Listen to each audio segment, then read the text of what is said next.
आज का पहला प्रश्न है, निम्नलिखित में से किसके द्वारा शाहनामा की रचना की गई? अल-बरूनी, उतबी, फिरदौसी, फरूकी।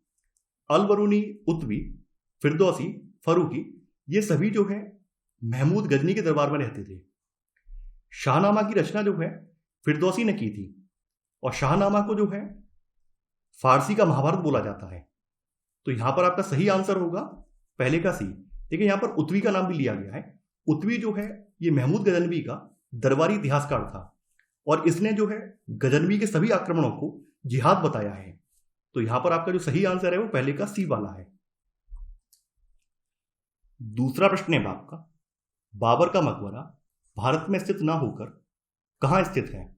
लाहौर, मुल्तान, काबुल, सिंध। बाबर का मकबरा भारत में स्थित ना होकर काबुल में स्थित है। वहीं जहांगीर का मकबरा जो है ये लाहौर में स्थित है। जहांगीर जो था वो अकबर का पुत्र था। बाद बाकी जितने भी मुगल शासक हैं उन सबके मकबरे जो हैं वो भारत में ही हैं, केवल इन दो के नहीं है। देखिए लाहौर उस समय जो था, लाहौर उस समय भारत का ही अंग था। आपको पता ही होगा 1947 के बाद ये पाकिस्तान में चला गया है। तो तब से लाहौर में जो मकबरा है जहांगीर का वो भारत में नहीं रहा है, वो पाकिस्तान में है और ये काबुल जो है अफगानिस्तान में है। तो यहां पर आपका सही आंसर है सेकंड का सी वाला। तीसरा प्रश्न है आपका, छप्पनकोट दुर्ग का निर्माण निम्नलिखित में से किस सल्तनतकालीन वंश ने करवाया था? गुलाम वंश, खिलजी वंश, सैयद वंश, तुगलक वंश। देखिए सल्तनतकालीन तुगलक वंश के शासक गयासुद्दीन ने दिल्ली के समीप पहाड़ियों पर तुगलकाबाद नाम का एक नया नगर बसाया था और इसी नगर में रोमन शैली में निर्मित एक दुर्ग का निर्माण भी हुआ और इस दुर्ग को छप्पनकोट के नाम से जाना जाता है। तो यहां पर आपका सही आंसर है तीसरे का डी वाला, यानी तुगलक वंश। चौथा प्रश्न है आपका, अलाउद्दीन खिलजी की आर्थिक नीति की व्यापक जानकारी किस कृति से मिलती है? तारीख फिरोज शाही, खजाइनुल फतूह, रिहला, फुतूस लातीन। तारीख फिरोज शाही जो है ये बर्नी की कृति है, जियाउद्दीन बर्नी की कृति है। तो अलाउद्दीन खिलजी की आर्थिक नीति की व्यापक जानकारी जियाउद्दीन बर्नी की कृति तारीख फिरोज शाही से मिलती है। खजाइनुल फतूह जो है ये खुसरो की कृति है, यानी अमीर खुसरो की कृति है।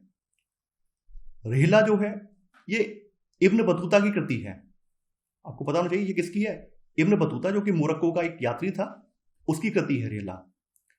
वहीं जो फुतूस लातीन जो है ये जो है आपकी इसामी की कृति है, यानी इसके लेखक जो है इसामी है।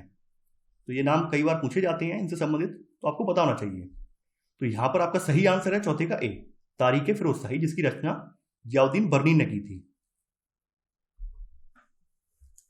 पांचवा प्रश्न है आपका, बगदाद के खलीफा से सुल्तान की उपाधि प्राप्त करने वाला प्रथम शासक था? महमूद गजनी, इल्तुतमिश, गियासुद्दीन बलबन, कुतुबुद्दीन ऐबक।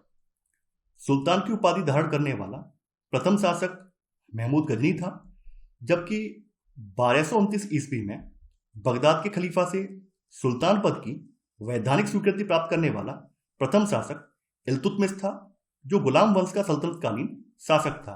तो यहां पर आपका सही आंसर है पांचवें का बी वाला।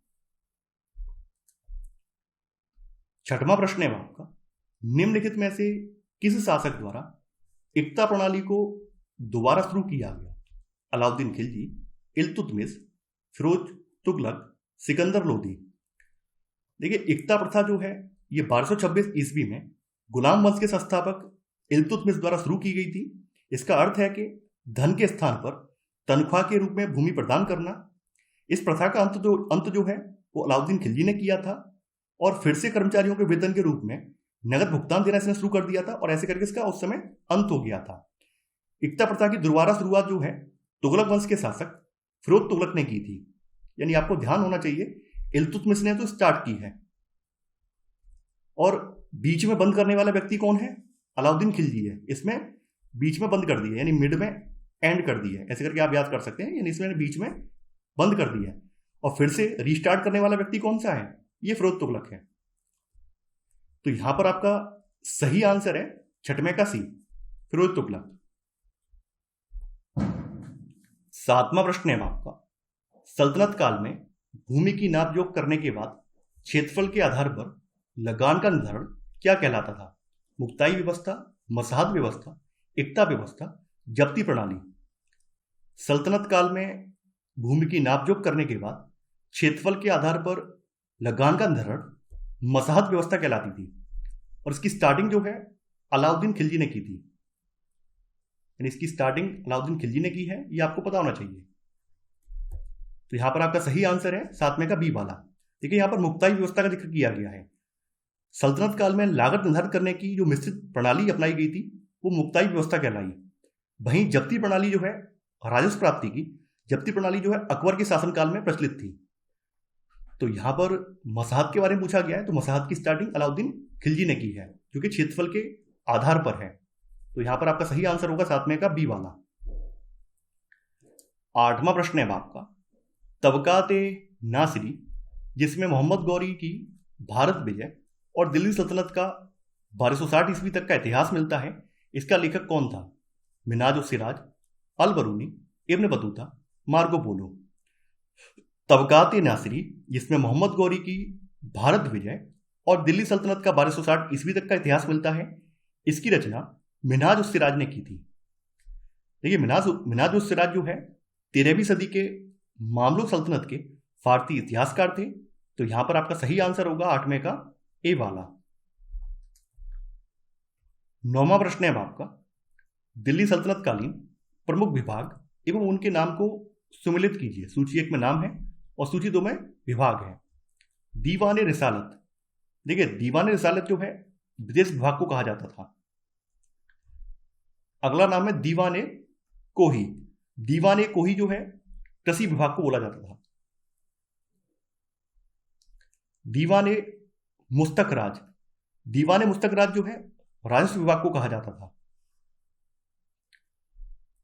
दीवान इस्तिहाक ये पेंशन विभाग को बोला जाता था। दीवान इस्तिहाक जो है पेंशन विभाग को कहा जाता था। तो यहां पर आपका सही आंसर होगा ए का तीसरा, बी का चौथा, सी का पहला और डी का दूसरा। तो आंसर है 9वें का बी वाला। 10वां प्रश्न है आपका शेरशाह की भूराजस्व व्यवस्था के बारे में निम्नलिखित कथनों पर विचार कीजिए। शेरशाह के समय लगान, नगद या अनाज दोनों रूपों में देने की छूट थी, किंतु प्राथमिकता अनाज अदायगी को दी जाती थी। भूमि की किस्म एवं फसलों के आधार पर उत्पादन का औसत निकलवाकर उत्पादन का 1/4 भाग कर के रूप में वसूल किया जाता था। शेरशाह के शासनकाल की सर्वप्रमुख विशेषता उसके द्वारा भूराजस्व व्यवस्था में सुधार किया जाना था। किसानों को शोषण से बचाने के लिए उसने पट्टा और कबूलियत व्यवस्था को शुरू किया। शेरशाह की लगान व्यवस्था मुख्य रूप से रैयतवाड़ी थी, जिसमें किसानों से प्रत्यक्ष संबंध इसने स्थापित किया था। शेरशाह के समय लगान जो है नगद या अनाज दोनों रूपों में देने की छूट थी, लेकिन प्राथमिकता जो है नगद अदायगी को दी जाती थी। तो यहां पर आपका पहला वाला कथन ये बिल्कुल सही है। भूमि की किस्म और फसलों के प्रकार के आधार पर उत्पादन का औसत निकलवाकर उत्पादन का 1/4 भाग नहीं बल्कि 1/3 भाग जो है कर के रूप में वसूला जाता था। वहीं जो मुल्तान है, यानी मुल्तान वाला जो क्षेत्र है, वहां पर उत्पादन का 1/4 भाग लिया जाता था।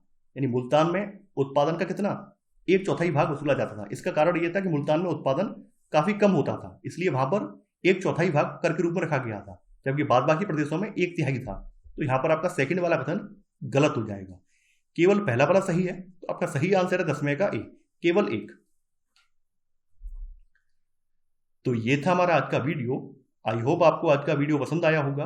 आप लोग इस वीडियो को लाइक और शेयर करना बिल्कुल ना भूलें। तो चलिए आज के लिए इतना ही। Thanks for watching. जय हिंद।